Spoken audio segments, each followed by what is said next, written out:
Hello भैया, स्वागत है आप सभी का मेरे यूट्यूब चैनल स्कूल ट्यूशन गुरुजी में। बच्चा हम कर रहे थे आपका चैप्टर या अध्याय इम्प्रूवमेंट इन फूड रिसोर्सेज यानी खाद्य संसाधनों में सुधार।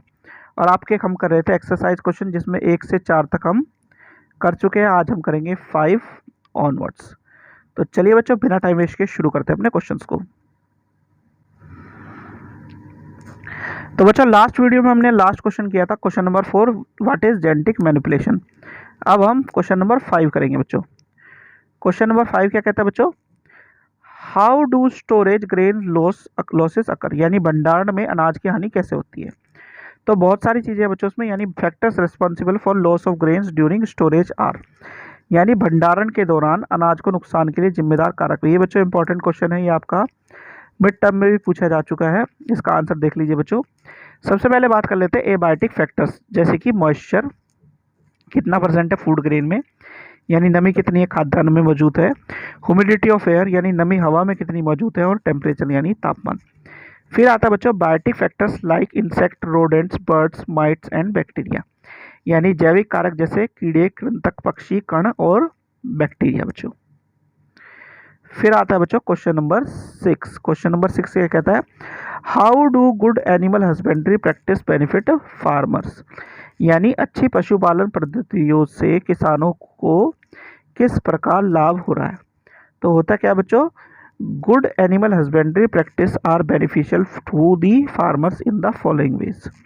कौन सी वेज में हेल्पफुल होती है, improvement of breeds of the domesticated animals, यानी पालतू पशुओं की नस्लों में सुधार के लिए। दूसरी चीज़ क्या बच्चों, increasing the yield of food stuff such as milk, egg and meat, यानी दूध, अंडे और मांस जैसे खाद्य उत्पादों के लिए भी उपज बढ़ाई जाती है बच्चों। फिर क्या कहता है बच्चों, proper management of domestic animals in terms of shelter, fodder, feeding, care and protection against disease, यानी आश्रय, भोजन, देखभाल और बीमारियों से सुरक्षा के लिए संदर्भ में घरेलू पशुओं का उचित प्रबंधन होना चाहिए। Which ultimately help the farmers to improve their economic conditions, यानी अंततः किसानों को उनकी आर्थिक स्थिति सुधारने में मदद मिलेगी बच्चों। क्वेश्चन नंबर 7 देख लेते हैं बच्चों। क्वेश्चन नंबर 7 है, what are the benefits of cattle farming, पशुपालन के क्या लाभ हैं। तो बेसिक कुछ लाभ है बच्चों, जैसे कि milk production is increase by high yielding animals, यानी अधिक दूध देने वाली पशुओं से के दूध उत्पादन बढ़ जाएगा बच्चों। Good quality of meat, fibre and skin can be obtained, यानी अच्छी गुणवत्ता का मांस, रेशा और त्वचा प्राप्त की जा सकती है बच्चों। फिर क्या कहता है बच्चों, good breed of draught animals can be obtained, यानी भारवाहक पशुओं की अच्छी नस्ल हम प्राप्त कर सकते हैं बच्चों। चलिए क्वेश्चन नंबर 8 देख लेते हैं बच्चों। क्वेश्चन नंबर 8 देख लेते हैं बच्चों। क्वेश्चन नंबर 8 क्या कहता है, for increasing production what is common in poultry, fisheries and B keeping, यानी उत्पादन बढ़ाने के लिए मुर्गा पालन, मछली पालन और मधुमक्खी पालन में क्या समानता है।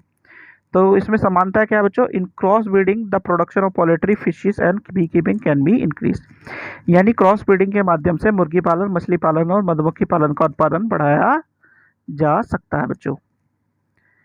चलिए क्वेश्चन नंबर 9 देख लेते हैं बच्चों। क्वेश्चन नंबर 9 है, how do you differentiate between cap culture, mariculture and aquaculture, यानी आप कैप कल्चर, फिशिंग, समुद्री कृषि और जलीय कृषि के बीच में क्या अंतर कैसे बताएंगे बच्चों। तो कैप्चर फिशिंग क्या है, it is the fishing in which fishes are captured from the natural resources like a pond, sea water and estuaries, यानी कैप्चर फिशिंग यह मछली पकड़ने का वह तरीका है जिसमें तालाब, समुद्री जल और उसके मुहाने से प्राकृतिक संसाधनों से मछली पकड़ी जाती है बच्चों। फिर आता है बच्चों mariculture, it is the culture of fish in marine water, varieties like prawns, oyster, bhetki and mullets are cultured for fishing, यानी समुद्री कृषि व समुद्री जल में मछलियों की क्या करना है, खेती करना, मछली पकड़ने के लिए झींगा, पेटुकी और मुलेट जैसी किस्मों की इसमें खेती होती है बच्चों, यानी समुद्र में एक जगह जाल लगा करके उसकी खेती होती है, जिसे हम मछली पालन कह देते हैं। फिर बात आती है बच्चों aquaculture, it is done in fresh water and in marine water, यानी जलीय कृषि है ताजे पानी और समुद्री पानी दोनों में हो सकती है बच्चों। तो बच्चों यहाँ पे होते हैं आपके एक्सरसाइज के क्वेश्चंस कंप्लीट। नेक्स्ट वीडियो में हम देखेंगे आपके एग्जाम्पलर के क्वेश्चन आंसर्स बच्चों। तो बच्चों आशा करता हूँ आपको वीडियो अच्छी लगी होगी। Thank you.